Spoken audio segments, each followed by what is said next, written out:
Hi, I'm Mike. I'm Scott. And I'm Mark.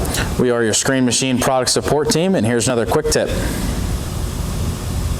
Hello, today we will be doing an overview on the hydraulic tank setup on your 516T Screen Machine product.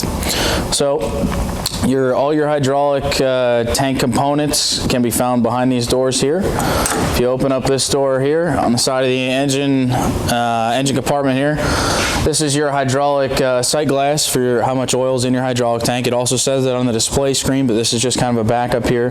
You want to make sure that the hydraulic oil is about halfway in between the two black hash marks on there.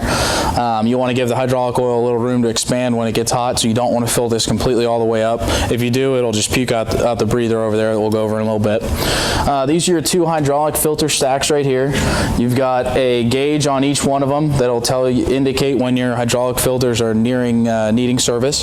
So on this gauge, there's green, a little yellow area, and then a red area that says service filter. So if you're in the green, you're good. If you're in the yellow, keep an eye on it. And if you're in the red, you definitely need to service these filters. Now there's two separate filter stacks. If you need information on how to change out these hydraulic filters, we have a general video on doing the service on these hydraulic filters. So check that out. But there's a gauge on each one of them. They are separate. So these, just keep an eye on both of them while the machine's running. Like I said, if they're both in the green, then you're good there. If you need to do any hydraulic service, like I said, check out our video on just changing out these filters. But also, there's this panel up here. All you'll need is a 9/16 wrench, ratchet wrench, whatever you have. I've already taken out the other 3 bolts, but we got 1 bolt left here I'll take out real quick. It's just a 3/8 bolt with a lock washer and a flat washer on it. So you can just take that out. Take this whole panel off the top here. And now you can see you've got plenty of room to get your filter stacks right out above there and do any work that you need to do there. So this is on this side of the hydraulic tank. You've got your return filter components and your sight gauge. On the other side of the hydraulic tank over here, this is where you'll be filling the hydraulic oil. If you need to fill it, just take this cap off right like that. It's got a chain on it, you won't lose it.